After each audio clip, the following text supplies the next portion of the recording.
El gobernador del Estado de México, el priista Alfredo del Mazo, inauguró la carretera que se llama Siervo de la Nación, que mejorará la conectividad con el nuevo aeropuerto internacional Felipe Ángeles. Como la verdad es que todos no tenemos idea clara cómo vamos a llegar, etcétera, etcétera, a este aeropuerto, creo que este tema es muy importante entender esta nueva carretera, de dónde a dónde va, en cuánto tiempo se podrá circular, etcétera. Para explicarlo, nos acompaña Alberto Angulo, quien es el director general del sistema de autopistas, aeropuertos y servicios conexos y auxiliares del gobierno del Estado de México. Alberto, buenas tardes. ¿Qué tal, Eduardo? Buenas tardes, gusto en saludarte. A ver, esta carretera, número uno, ¿de dónde a dónde va? ¿Cuáles son sus características? Y el gobernador mencionó que esta carretera va a detonar el desarrollo en una amplia zona del Valle de México. Explícanos primero de dónde a dónde, la distancia y todo lo demás. Con mucho gusto. El día de ayer inauguramos la autopista Siervo de la Nación. Es una carretera que tiene una longitud de 14 kilómetros, cuenta con 2 carriles de circulación por sentido y cruza de norte a sur la zona de Ecatepec. Si empezamos por la zona sur, parte del entronque de la avenida Gran Canal con el Periférico Oriente o el Río de los Remedios y se aloja sobre la sección del Gran Canal. Por ahí recorre, por esa zona recorre una distancia de 10 kilómetros, cruza el circuito exterior mexiquense y posteriormente se aloja sobre Avenida Central en una longitud de 14 kilómetros para terminar en la zona de Jardines de Morelos, Venta de Carpio, es decir, el norte de Ecatepec. Esta autopista, desde luego, fortalece de manera importante la conectividad en el municipio de Ecatepec, porque tenemos manera de cruzar Ecatepec de manera muy ágil. Más o menos el ahorro en los tiempos de traslado será de aproximadamente 30 minutos y además esta vía, además de fortalecer la conectividad regional, fortalece también la conectividad entre las terminales aéreas. Para el caso particular, entre el Aeropuerto Internacional de la Ciudad de México y el próximo Aeropuerto Internacional Felipe Ángeles, toda vez que se constituye como una ruta rápida para llegar entre ambas terminales. ¿Cuánto va a ser la duración del trayecto? Me imagino que va a haber más obras y más carreteras para conectar. Este es un tramo. Cuando quede toda esta red, ¿cuánto me voy a tardar yo en ir de un aeropuerto al otro? Creo que es la pregunta que todos nos hacemos.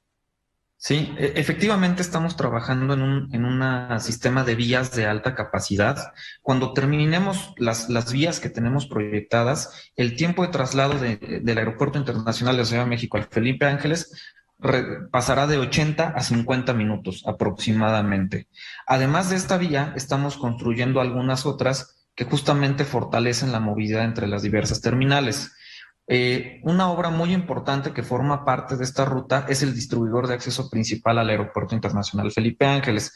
En este distribuidor se conecta con el circuito exterior mexiquense y con el acceso principal al aeropuerto.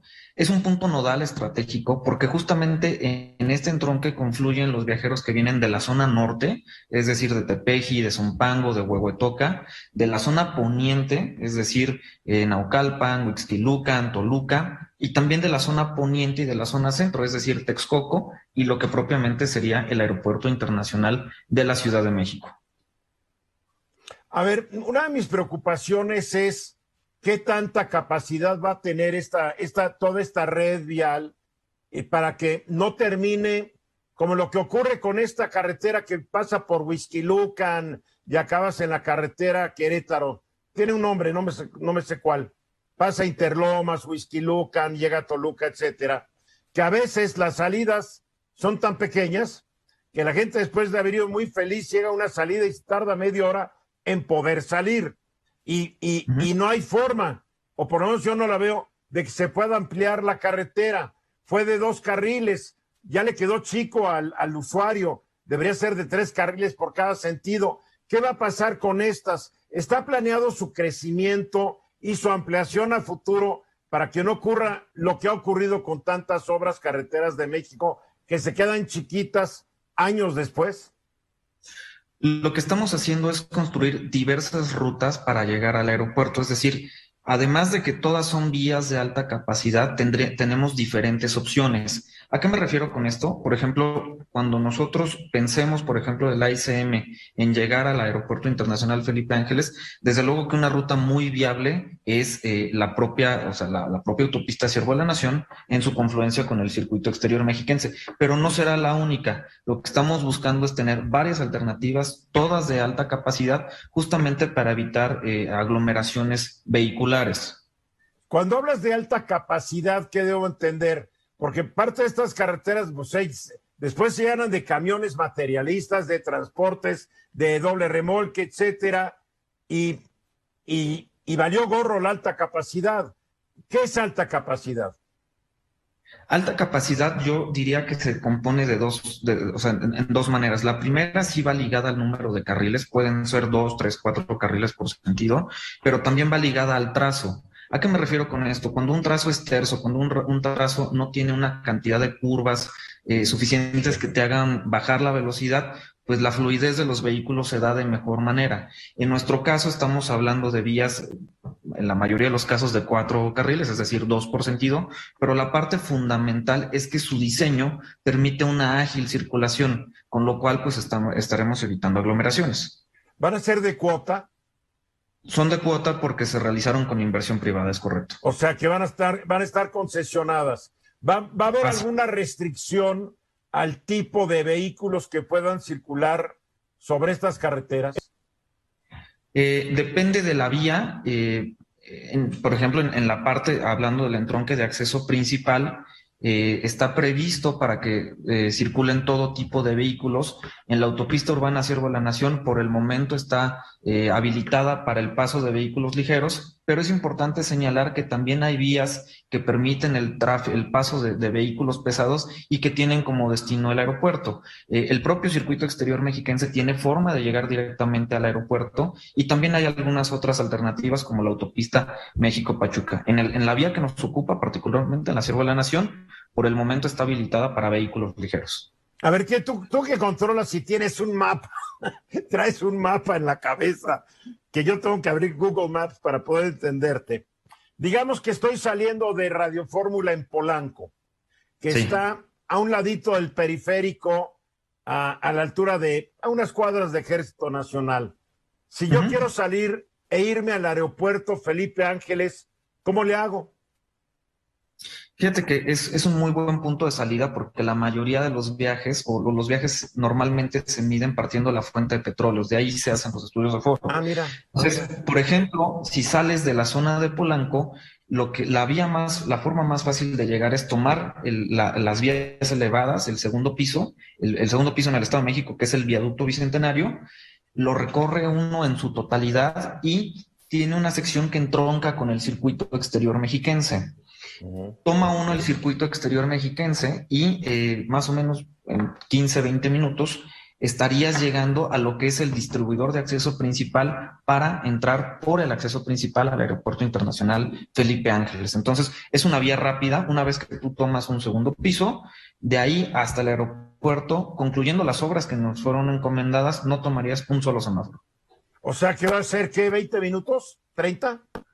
No 20 minutos, quizá unos 40 minutos. 40 minutos. Oye, hablando del segundo piso en el Estado de México, ¿hay algún proyecto para ampliarlo, así sean dos puentes paralelos? Porque hoy funciona de que en la mañana es en un sentido, en la noche en otro sentido. ¿Hay un proyecto de ampliarlo o ya no? Estamos analizando una posible ampliación. Hay que concluir con los estudios para ver que esta obra pues sea viable, pero sí está en el radar. Ah, qué bueno. Oye, ¿para cuándo habrán concluido todo este asunto?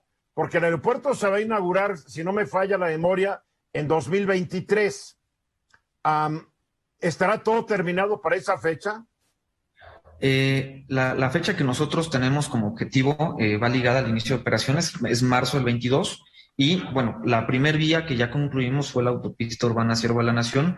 El distribuidor de acceso principal, que es justamente este nodo donde confluyen todos los vehículos, tenemos previsto terminarlo en diciembre de este año. Y otra de las vías que es fundamental para fortalecer la conectividad entre las diferentes terminales aéreas, es la autopista Naucalpan-Ecatepec. Nuestro objetivo es concluir la primera etapa de su ampliación también en marzo de 2022. Oye, ¿cuántos empleos han generado estas obras, eh? Bueno, en el caso de la autopista Siervo de la Nación se generaron 2,000 empleos. Ahorita tenemos la autopista Naucalpan-Ecatepec en obra, que debe tener unas 400, 500 personas trabajando, y en el entronque de acceso principal también cerca de 400, 450 empleos. Am, ¿Va a tener bonito paisaje o no la carretera? Una pregunta. Y incluso estamos trabajando en la recuperación de espacios públicos, porque también es una parte que es fundamental para nosotros. Entonces, además de construir la vía, buscamos la recuperación de espacios públicos. Muy bien, pues Alberto, mil gracias por explicarnos esto. Estamos pendientes Muchas a que gracias, sigan Eduardo. inaugurando más tramos. Con mucho gusto. Te mando un fuerte abrazo. Gracias. Esta fue una producción de Grupo Fórmula. Encuentra más contenido como este en radioformula.mx.